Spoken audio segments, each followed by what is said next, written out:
organism or any type of any type of germ, basically. So copper is very clean in that way. Um, Another thing about copper is that it is something that our ancestors use. The Phoenicians used brass, um, which is a mixture of copper and zinc, to as parts of our boats that we used to sail around the world. And the reason why copper in the form of brass was used was because it doesn't corrode, so it doesn't rust. A lot like a lot of other metals do when they're in constant contact with water. So copper has many health benefits, as well as being beautiful, as well as it being something that is culturally and traditionally was used by our people. Mm-hmm. And also when it comes to it too, you are what you eat. So like, something shaped like it or looks like it will also, if you're copper colored, copper helps. Mm, yeah, that Um, makes sense. I wanted to act like I knew something. Ah, sounded good. There you go. No, but actually, copper is very good for the health, and the copper also pulls impurities from you. So if you wear copper, if you're touching copper, it's pulling those impurities out of your body. Um, my grandfather always wore a copper bracelet on his wrist because copper pulls toxins from your body, and that's why people who wear copper, sometimes you'll see a green ring on their wrist. It's from the impurities Mm-hmm. coming out of their system. Yeah, and I used to think all the time it was just because like it was like discussing a turn or whatever, but no, like you got that you can have that many impurities on you. Hmm. So it's also great to make sure you wipe down your copper too, so Oh that you're yeah. not carrying those toxins every day. If you're wearing copper or whatever, make sure there's some way you can rinse it off or wipe it off or something. Like I drink out the same copper cup every day, and even if I can't throw it in the dishwasher, I'll make sure at least it's rinsed or I wipe it or something like that. Mhm. Mhm. Because as you guys have seen with some of the older copper cups, they definitely can carry that I bring up from time to time. They can carry some green on them for sure. Right. Yeah. Oh yeah, some Right. socks. Yeah, some socks have copper in them, stuff like that as well. Hmm. So let's get into the next question. Um, says my mother has varicose veins. Is there something that can is that something that can be treated with herbs inside and salves outside? So yes. So varicose veins come from a bigger issue. Um, of hardening of the veins. I'm not sure if your mom has um, atherosclerosis or hardening of the veins and in other parts of the body due to um, a bigger health problem, such as um, maybe an issue with circulation, any type of heart situation going on. So herbs could help with reversing that situation.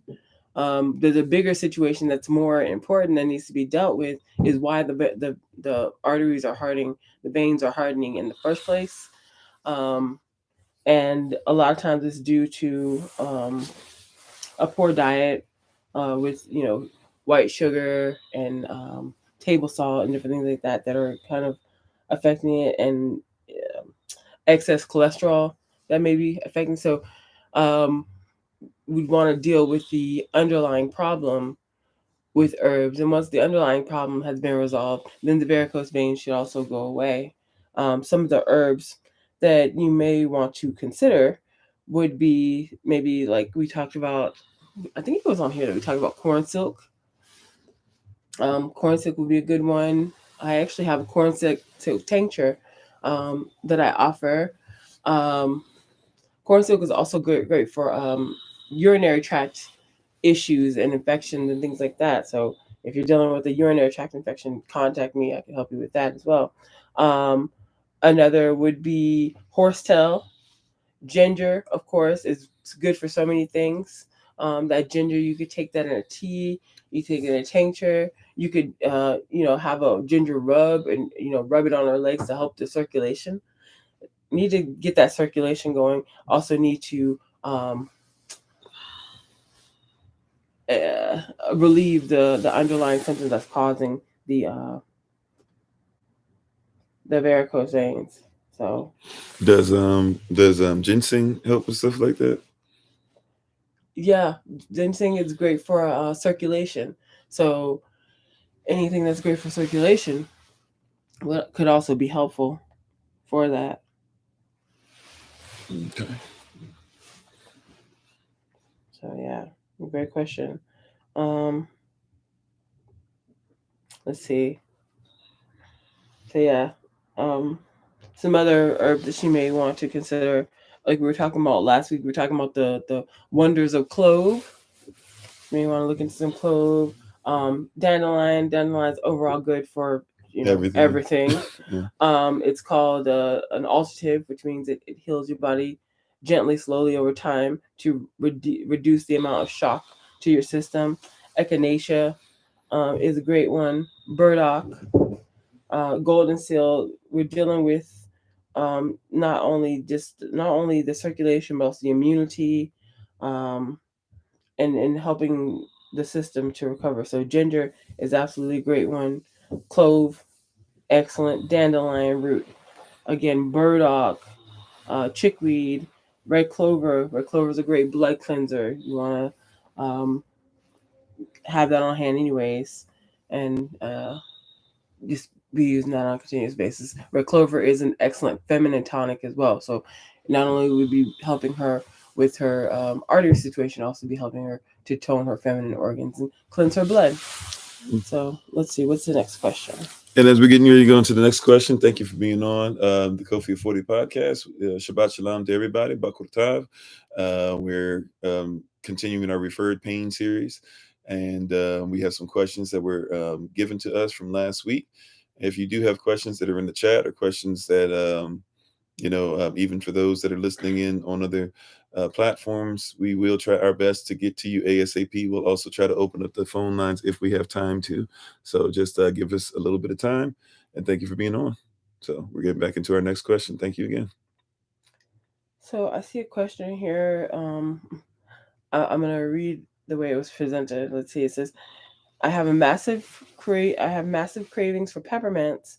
I eat peppermint sticks in the bundles, like 5 to 6 at a time, 2 to 3 times a day.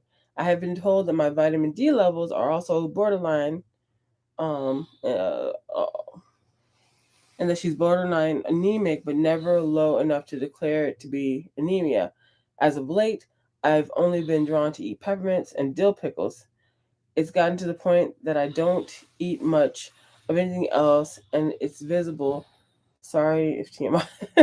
What is wrong? Okay, what is wrong with me? Um, it sounds like you may have a serious. I'm not sure if you're chewing on ice as well, but it sounds like Iron deficiency. yeah, like you do have an iron deficiency. That you may want to supplement with iron, especially around your menstrual cycle, where you're losing extra iron. Most, like about 70% of the country is vitamin D deficient because we don't get outside enough to get the sunlight that our liver needs to make the vitamin D in our system. So you need to supplement with some vitamin D. An excellent source of vitamin D would be cod liver oil. And you need vitamin D in your system to be able to make the cholesterol with your liver, to be able to process fat soluble vitamins like vitamin A and vitamin E that are good for your skin and your I'm sorry, eyes. can I pause you real quick? Sure. Because you said something also too, even though I hope it's not taking us off track, but I think it's going to work out. Like, you said something powerful, and I just wanted you to like kind of reiterate that we need vitamin D to also make sure we raise cholesterol, because a lot of people too have low cholesterol because they've been taught to get rid of cholesterol, or at least not know the difference between cholesterol that works for us and cholesterol that works against us. So Yeah. like that could be a problem too, where a lot of people even deal with stuff with vitamin D deficiency. But also sometimes on top of that, then you're not even going to have cholesterol that you would get where your body would naturally get it, and you're trying to get it from somewhere else, but you don't even have the vitamin D to deal with it either way. Exactly. It there are water soluble vitamins, and there are fat soluble vitamins, Mm-hmm. and vitamin D is a fat soluble vitamin. Vitamin A, vitamin E, um, keratin, and a lot of the plant phytonutrients that we get, like the keratin from carrots and things like that. We need fat to be able to digest them and absorb them into our system. Um, that's why people are told to put some type of dressing or olive oil or something like that on their salads, and cook their vegetables with some type of oil, is because some of the vitamins within those vegetables are fat soluble and not water soluble. And if you don't, and we do, what happens when you mix water with oil, it doesn't Yeah. mix, so you can't do anything with it. So it just comes right out. It's kind of like somebody who has had a gallbladder operation. Um, they're not going to be able to digest fats. And so they're going to be Mm-hmm. having problems with their fat soluble vitamins because they're not going to be able to absorb them. They may start having issues with their eyes, with their liver, um, With discarding waste and stuff. right, with discarding waste. They're not going to be able to get um, the lipase from their pancreas to be able to ingest. So it's going to be a kind of an issue where they need to be very careful with their fat intake and be able to try to get those vitamins supplemented in, the fat soluble vitamins, as best they can.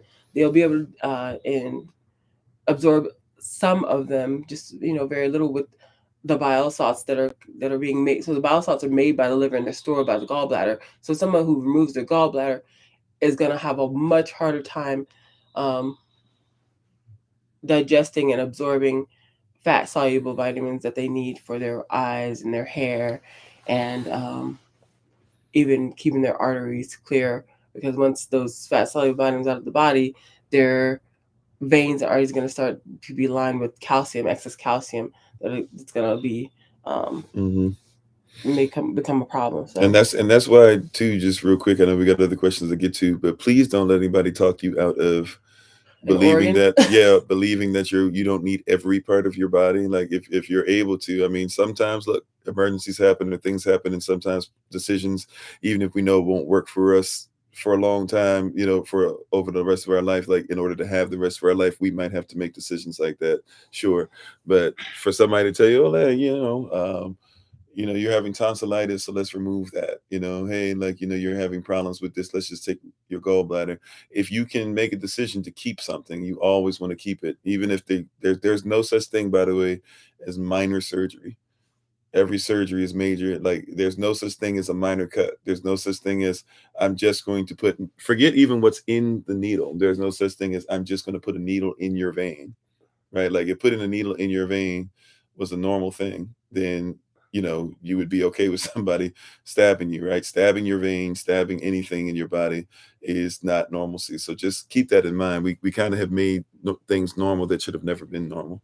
I'm sorry to interrupt. That's just something like that really irritates me sometimes, where we like I look back, I'm so thankful that I never was put in a situation to even think about something like that before I knew better, because I probably would have let somebody do something like that to me at one point, just believing that it would have been hey, you can survive without a gallbladder, sure, but you can't absorb fat the way you need to anymore, or things that you need, the nutrients that come with that. And well, I'm just very glad that I praise y'all that I never was put in a situation to have to make a decision, because the way I was raised, probably nobody would have seen any issue with something that really just in common, what should be common sense, would make sense that we wouldn't do that.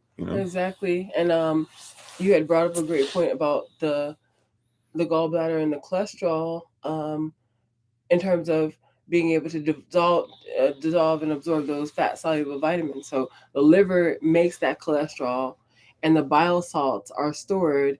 So the liver makes the cholesterol, makes the bile salts, and the bile salts are stored in the gallbladder in order for your body to be able to digest those fat soluble vitamins.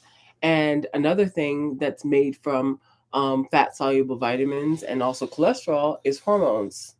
Mm. So someone Mm. who is having an issue with that, Yeah, we might even attribute that to like bad blood flow, during a period or something, and it might be something just completely different. no, No? I mean, oh yeah, no, you could attribute like, Oh, okay. so cholesterol is so important to the body.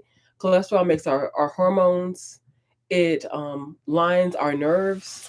So someone who's not able to process that cholesterol is going to have issues with their nerves. They're going to have issues with their hormones. So the sex hormones, and then Mm. hormones being made in the brain. It's going to be issues with mood. It's going to be issues with perhaps sex drive. A lot of different things can come from um, cholesterol issues, and people usually think of cholesterol issues as having too high cholesterol.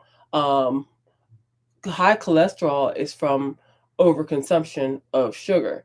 So someone who has diabetes or borderline diabetic normally also will have high cholesterol, and the cholesterol is just there to try to protect you. It's your liver's making more, and you're ingesting too much of that bad cholesterol. Mm. Um, so there's nowhere for it to go. But in general, cholesterol is a necessary thing that we need in our bodies in order to do so many things, like have healthy nerves, like have um, uh, healthy hormone production. Mm. So Yeah, thank you. I'm yeah, sorry.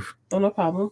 Um, so I guess we can go on to the next question, which has to do with sex drive. Um, so sex drive can be associated with a couple different things.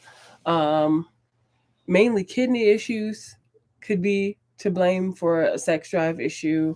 Another thing that could be to blame is grief, or like an emotional disturbance, or hormonal type disturbance, like we said, the cholesterol, um, not making enough hormones, or if someone's going through a traumatic situation, their sex drive will obviously be low. Probably all of their drives in life will be low during a time of depression or um, extreme trauma or stress. But if someone's having an issue with their kidney, it's oftentimes a culprit, and grief and stress and all those types of things take a huge toll on the kidneys. Um, so if someone is experiencing those types of issues, they could eat more cabbage.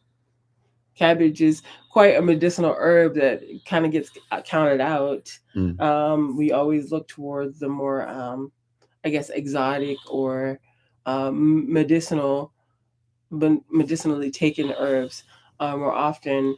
But yeah, cabbage is great. Cabbage is great for, even for a man, to increase his testosterone. If he wants to increase his testosterone, he eats more cabbage. But if you want some herbs to use medicinally for your sex drive, you could look at Damania. You can look at ginkgo, at ginseng. So ginkgo, ginseng, ashwagandha, all three of which I sell in tincture form. So I have the ginkgo, I have the ginseng, and I have the ashwagandha in tincture form. If you're interested in getting those for your sex drive or for circulation or If for your some, energy, que- contact me. I'm sorry, question. If you were to use all three of those, ginkgo, ashwagandha, and uh, And ginseng ginseng. all together, is that like just expect like to be like kind of off the rails, or is that like kind of like, is that crazy, or is that something if taken correctly like increases like how fast it'll come back? I don't know how It that depends works. on the person. Like typically, what I would say is start with one and see how that makes you feel. Because you know, like sometimes like you don't want to overdo it. You want, Uh-huh. and yeah, you Okay. want to take the least passive. You don't want to overdo it, and yeah. Ladies, watch out. I'm just kidding. And yeah, any one of those, it would be great on its own. And if you wanted to up the, increase Well, I didn't would be. necessarily. I was just wondering because a lot of people who are getting into herbs, not just as far as sexually, just in general, like just for different needs. A lot of times people combine things together, and sometimes you got to be careful what you combine or what's there. And I'm still learning. Like for example, you mentioned it before. You mentioned again in class last night. You were talking about being careful about something specific because a lot of people will think it's an alterative, so they'll think that like, hey, all this stuff works together the same. So just like if I take this one thing, like if I take cayenne pepper, you're talking about, of course, like it'll help, but it'll also bring things, it'll regulate it. Oh, yeah. But then you were talking about something else where it's like, be careful because it just, if you already got high blood pressure, it's just gonna spike your blood pressure. So ginkgo, if you have high blood pressure, you want to be careful with ginkgo. However, ginseng increases circulation. It's another officinalis too, right? Ginseng is not an officinalis, but it is. I'm sorry. Is an adaptogen. Okay. So it means it adapts to your body level of stress. Yeah. So if you need to fight all day, like say you're in a war for whatever reason, actually, back historically, that's what it was used for, not just as a health tonic, as it's used today to keep people overall healthy.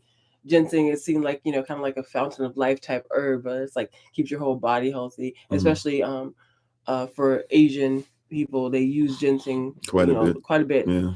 It's because it's seen to be like an overall health tonic to keep you well and healthy, not only immune system wise, and circulation wise, and sex drive wise, and energy wise, but it's also one of those herbs that, although it energizes you, it will allow you to fall asleep peacefully at night. Although it increases circulation, it doesn't increase your blood pressure. However, ginkgo is one of those herbs that is great for circulation, great for sex drive, great for brain and clear thinking, and memory retention. So people who are dealing with memory loss, they could take some ginkgo. But if that person has high blood pressure, they want to be careful with ginkgo because ginkgo can make their blood pressure spike, especially if they take too much of it. Yeah, and even like I know in MMA and stuff too, in fighting, or boxing in general, like people get in trouble if they take like because it's we think of like especially when it comes to being turned on, whether it be orgasm, or not orgasming, but like erection or even an erect, I guess it affecting the erect clitoris or whatever too. Like basically it's blood flow. So like even when people fight, a lot of them will get caught taking like Cialis or Viagra or Blue Chew or something like that because they're trying to get like the blood flowing. So it's like the same thing. A lot of things that oftentimes we think of only as an aphrodisiac type thing. Forgive me, Sister Saul, I know that's here. But not just as a aphrodisiac type thing, but also literally like it's blood flow. We don't think about it as that. We're just thinking about it for the sexual urge. But a lot of things that will get you in the mood, so to speak, are really things that are just helping your blood to flow. Absolutely. And a lot of times things that are the simplest are the ones that are going to keep us healthy. Like when our mothers and our grandmothers and our parents, our fathers told us to eat our vegetables. The reason why they were telling us to do that was to keep us healthy, avoid cancer. Cancer is able to thrive in oxygen poor environments. When you eat low high acidic environments. So when you have oxygen, you can't have excess. In terms of chemistry, you can't have excess acid if it's oxidized. So if there's plenty of oxygen, you're not going to have a lot of acid. You're not going to have kind of a dead type of environment. But with acid kills. So it creates a dead type of environment that's lacking in oxygen. And when you eat vegetables, you're introducing those living cells, those microorganisms that are going to help your gut biome, as well as introducing oxygen to your cells. So for somebody who has cancer now and they're trying to fight that cancer, there are some kind of heavy duty herbs that we could use, or if you're trying to prevent cancer, eat your vegetables. One of those vegetables that our ancestors used back in slavery time was poke salad. Sorry. No problem. Yeah, you knew it. Poke salad. Basically, you have to know how to prepare the leaves, the young leaves of the poke weed. So you please, can't. don't get the mature ones. Because you could poison yourself if you don't know how to do it. Yeah. But poke, Phytolacca americana, so pokeweed, is an excellent herb for cancer, especially when it comes to breast cancer. If someone's dealing with breast cancer and needs some relief and some support for that, and breast tumors and things like that. But it's great. It's called cancer weed. One of its common names is cancer weed. So that's a great one for combating cancer, for somebody who already has cancer, especially. Another great treatment for cancer, an herbal treatment, and again, it's just one of these heavy duty herbs that you have to be careful with, that you'd want to come to an herbalist to help you with, is mistletoe. It's another great one for breaking down those tumors and for getting the cancer out of the system. But those are kind of heavy duty herbs that once. Mistletoe is great for exercise too, because you got to climb trees. Unless they fall. We actually were blessed the other day. We were, I forget which park we were at, but they were just falling down. Like the mistletoe had just been falling, but yeah, like mistletoe grows. I used to think like when you'd be sitting up there, I didn't know that it was mistletoe all these years until like you pointed out to me. I thought that mistletoe was like a plant, like regular, but no, mistletoe is basically a parasite. Yeah. So it sucks the life out of trees, but it's always like at the tops of trees. So if you want to find mistletoe, if you got somebody who can get up there or finds a way to get it, you can always see mistletoe when all the leaves start to disappear. Yeah. And you'll see these green leaves that are up top. It's an evergreen. So if you make the mistake, you'll be like, oh, I guess that's the tree still is holding on to some of the stuff. No, that's actually mistletoe up top that's still surviving, while the tree itself is trying its best to shut it down for the winter. The mistletoe is still eating off of the tree. Yeah, the mistletoe is getting those nutrients that the tree is like trying to hold on to until the spring. So the trees lose their leaves in the fall because of the lack of chlorophyll and different things that they're trying. And magnesium too. And magnesium, the tree is trying. I didn't know that. The tree's trying to hold on to those nutrients until the spring, until it can get that sunlight and different things that it needs to make more chlorophyll. So, but the mistletoe, okay. Someone said they used a shotgun to get the mistletoe done.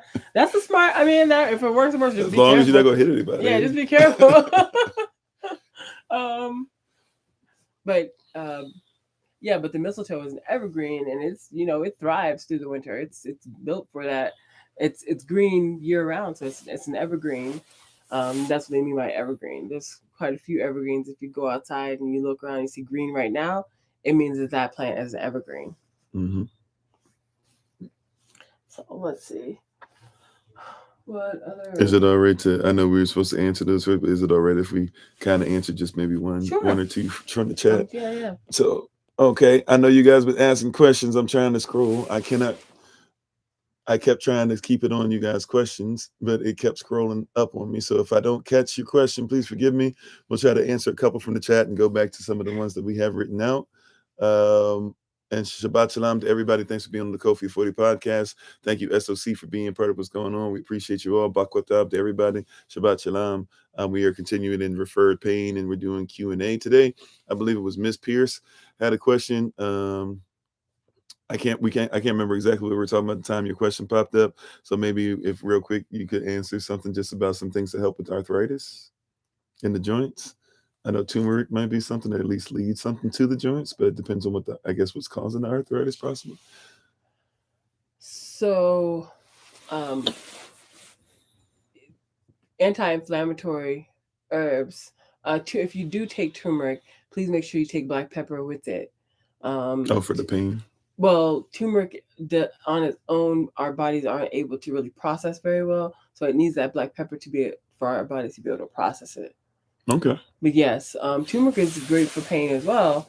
That's interesting. When I used to do all when I was on my whole kick about what was I was eating over the quinoa, and I was Quinoa, only yeah, eating all the quinoa with turmeric vegetables and stuff like that. and But I turmeric. always had to have black pepper with Yeah, it. just because you like the taste of black pepper, right? But probably because I guess Yeah, instinctively, instinctively. like Yeah. I probably understood. Yeah, that's interesting. Anyways, I'm sorry.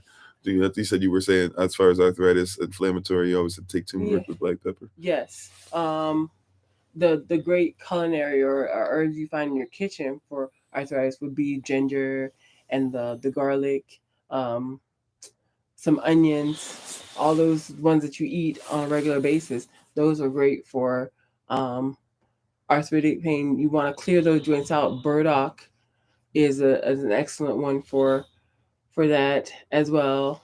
Um, we're talking about poke, but poke is pretty potent in terms of medicinal preparations. Is something that you definitely need to come to a herbalist about. Um, if you want to do a more hard hitting herb like that. Um, yeah, so you want to clear out that inflammation. Cleavers would be another one.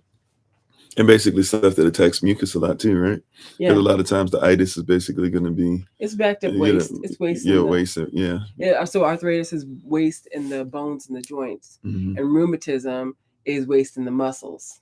Oh, I didn't know what rheumatism was. Okay, cool. Yeah. Awesome. And then another one that we'll get back on track with some of your questions you guys gave. Somebody asked a while ago, what helps with bladder incontinence or leaks? So again, that corn silk that we talked about, the zeamais, buchu is a good one for that. Uva ursi is another So one. zeamais, Zeamais and is then corn okay, silk. corn, and then buchu. Buchu, is a Like small shrub from Africa, okay, and so buchu, zeamais, and uva ursi is also a good one for that. Um, and you can contact me if you wanted to get some from me. and uva ursi. Uva ursi. So uva ursi, buchu, and I forget what the corn silk one, but I guess you could just look for corn silk. Corn silk, yeah. Zeamais, yeah, Zeamais. like maíz, like in Spanish people say Yeah, maíz. it's maize or Maíz. what we say maize, but Yeah. yeah, maize. Yeah. And in French also, it's Oh, that's right. maíz. Yeah, Maíz. I forget. So corn. Oh yes, Minister Sunny says she takes burdock daily.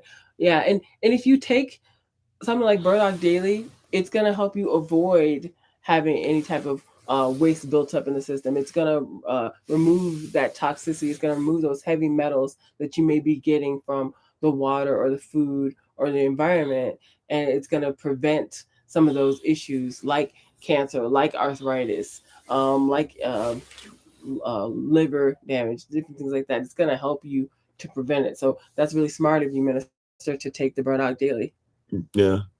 And also, too, some people don't recognize how much the body absorbs metals. We forget that the body is electronic, and that the body absorbs metals Yeah. and it conducts electricity. So, the body's always looking.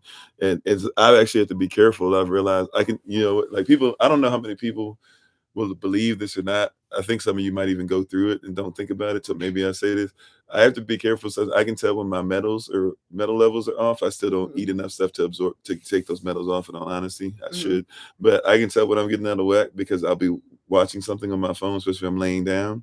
And if I have my phone on, I'll feel like it feels like a shock almost in the heart area. And I'll be like, okay, I've got there's too much stuff electronically going on. Like I'm gonna have to deal with this, and I have to kind of do some cleansing specifically as far as metals.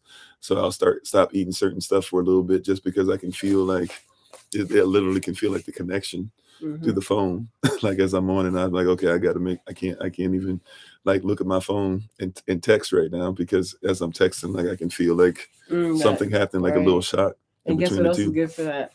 Copper. So another reason to have your copper cup.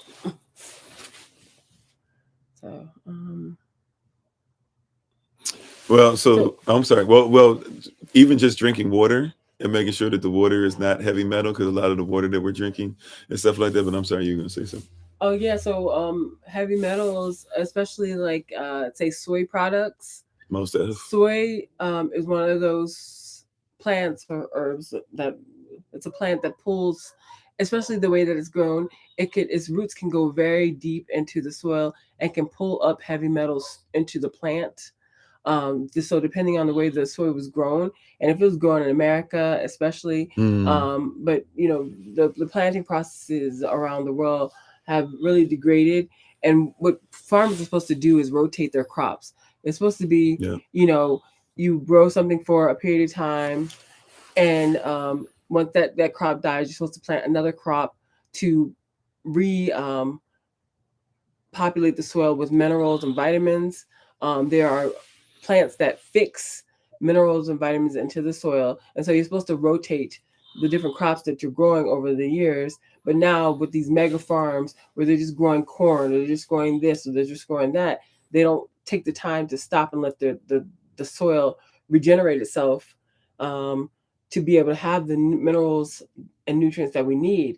And soy is one of those plants that's very strong and hardy, and it's going to go and dig its roots deep, deep, deep down in the ground. It's going to pull whatever minerals are down deep in the ground, such as heavy metals and neurotoxins that get lodged in the brain, and cause severe issues. That's why people say avoid soy products. Um, Other you know issues could be with fish that are picking up mercury, um, especially like sardines. That's why during pregnancy, women are advised to avoid shellfish, which we as Israelites aren't supposed to be It's cold. touching shellfish anyway. And those scavengers like shrimp and things like that, those contain high levels of mercury and heavy metals a lot of times. Yeah, I didn't know lobsters apparently don't die of old age. They die because they just keep getting so many poisons that eventually their body can't take it anymore. Mm. Like Yeah, when you you teaching me something with that. I like didn't when know you that. see them and they start looking all nasty Yeah. when they pick them up and they throw them back in. They don't have that much. They're starting to deteriorate. They'll basically keep living. They don't die because of old age. They die because there's so much disgusting stuff that they're getting, that they're absorbing basically as they eat. That over time, that's when their bodies begin to fall apart. So they basically can't regenerate, not because of old age. They just can't regenerate because of the time. Because really nobody dies because of old age. Technically, like we all die. There's no such thing as natural death because death is not supposed to be natural, but because of sin and us missing the mark, even in just how we eat over time and having stress we weren't supposed to have and stuff like that. But yeah, I don't know. I went somewhere different though. No, But it makes sense. Like there are foods that have a high level of heavy metals and toxicity, like scavenger type seafood, shrimp, crabs, clams, lobsters, um, that are carrying those heavy metals, and even sardines to an extent. They have mercury in them. And so that's why, like I was saying, pregnant women are advised to stay away from yeah. those canned fishes Well, and even the sardines. soy, like people don't think about because soy. Well, soy first of all for men is not great anyways because soy gives you your body a false sense of estrogen. So even as a woman, you shouldn't have too much estrogen. That actually makes you aggressive too, which a lot of women who work out, go figure, they like to have a lot of soy products. But a lot of men who be feeling kind of, you look at them kind of as effeminate. Guess what? They have probably eaten a lot of soy or have a lot of soy products. But also, like people don't think about what you were talking about earlier. Not just even rotating the crops, but soy was originally, I won't even say created, but because it's not, soy is actually the mixture of a couple of different plants. But soy really was something that started to be used. It was never used as food. And then all of a sudden, people, especially in places where like rice was grown, so places in China and places like that, people started using soy at first to basically they wanted the crops and everything, or even sometimes the water, because soy can grow in different places, but they wanted crops to keep growing, or they wanted the soil basically to keep being used to crop growing all year round. So they would start planting the soy to be able to be like, okay, we're going to plant the soy to make sure that, and also it would take the toxins out. So if there were toxins there before they started growing other food, the soy pulls the toxins out, and then we put the stuff back in. Then they started realizing they got this, just like they did with chlorine and just like they do with all this other stuff, we got this abundance of soy. What do we do with it? So then they started saying, well, we'll say it's edible, it's food. And yeah, you can't eat it, but it's not really was never really intended something that was intended to be eaten. It was something to pull the toxins out. Definitely, especially here in America, it was never intended to be soy was never intended to be a food crop. It was intended to help fix nitrogen, different things into the soil, and rotate crops So like when the farm was done planting the corn or planting the lima beans or planting whatever they had planted, then they were going to rotate the crops, fixing some oxygen, different things like that, fixing the minerals in the soil, and then they were going to let the ground rest. But how often do you see ground resting for these farmlands? You got to have it a time of rest, and it just hasn't been happening lately, and they've just been you know having very bad farming practices, and it's been known since about the 1930s that the soil, this is in official federal reports, that the soil has been deficient of minerals and nutrients since the 1930s, and this is not it's not a secret. It's well known. That's why once all the nutrients are pulled out of the food, you started seeing vitamin aisles pop up. Before, even myself growing up, you would never have heard of organic anything. Food is food. Like you eat food to get the minerals and nutrients that you need. You don't need something extra. You don't need to take a multivitamin, or you don't need to supplement with herbs. You don't need all these other wild supplements. You can get that from your food. And oftentimes these days you can't get it from your food. It's just not in it to get it from it. Even no matter how good your digestion is, no matter how healthy you are, no matter how healthy you may be eating, you're probably still lacking in some of those vital minerals. Mm-hmm. Let's see. So Miss Pierce, you said your daughter is 21 and 16. They suffer from terrible menstrual pain. Do your daughters have PCOS or polycystic ovarian syndrome? Do they have you do you have growing up? Did you, because it sounds like that they're, of course, they're in childbearing age at this point, and something that's very common for women, especially women of color, Black women, especially if you've had a relaxer, is um, cysts on the ovaries and even fibroids. And it's almost guaranteed that if a woman has had a relaxer, that they're going to have cysts on their ovaries and fibroids in their systems. They're sacs that gather waste. The cysts in the ovaries are undeveloped follicles that are not shed. They're not. They don't come out in the period they start to mature, and they don't come out, and so they sometimes can grow and they can cause pain. And then the fibroids are external, like waste that's being trapped away from the body, away from the sex organs, so that the woman can go on and still reproduce, but it can be very painful. It can cause irregular menstrual periods. I don't know if the periods are irregular, if they're extra heavy. Um, and you're saying they experience pain, so if there are periods, you can look at the different signs and symptoms. If the periods are irregular, if they're having mood swings, even before their period, just on a regular basis, they could be suffering from PCOS. If they have an issue with sugar, in terms of eating too much sugar, which most of us do because of our diets, the way that the food, especially processed food, has way too much sugar um, in it for our bodies to even be able to process. So that could be the culprit for them, either um, PCOS, fibroids, or they may be experiencing endometriosis as well. But endometriosis is kind of something that it's a period that could happen at any time. So I guess the main thing is to look and see if their periods are regular first, and then start moving to other things. Okay, I'll be looking out for your call then, Ms. Pierce, or your text. And even some that could help with that too. Going even more simple. Of fasting. And Yeah. like we're going to be doing intermittent fasting as a community. So family fast next week. But even as far as just fasting and preparing yourself if you're not ready for it, because especially if you have anything, a lot more people have parasites. But really, technically, in a sense, everybody has parasites. But I guess there's certain parasites that work for you. But a lot of people who have, if you because that's basically what we're dealing with a fibroid cyst is really a parasite. At the end of the day, as far as it's eating, you know what I'm saying? Like, not it's not the only thing, but you know what I'm saying.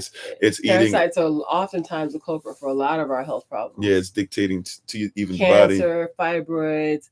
A lot of those tumors have worms have parasites in them.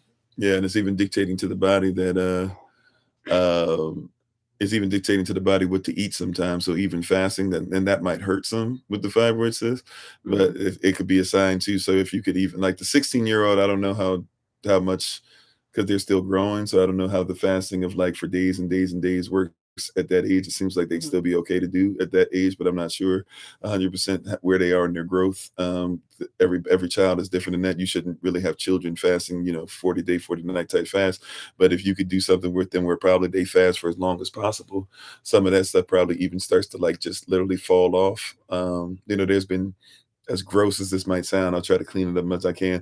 There have been people who have seen cysts come out of them. I'll say it like that. So just by fasting, so you'd be surprised if just making sure like that you get hydrated, make sure that the water is alkaline, and go to town as far as trying not to eat for a little bit. You'd be surprised what you might see that comes out, even like when just in urine in general. Anybody who's done a really long fast, there comes a point where your urine starts even turning black. There's a lot of toxins and stuff that are in there and things surviving off of us, or things that have never been digested that just need a chance to be gotten rid of. Another thing, Miss Pierce, they may want to try is having a hot pack with a castor oil pack. So taking some castor oil and some wool linen, and putting that, saturating that wool with the castor oil and putting it on their abdomen with a heat pack. Could be helpful for relieving that pain and drawing out any toxins. What else?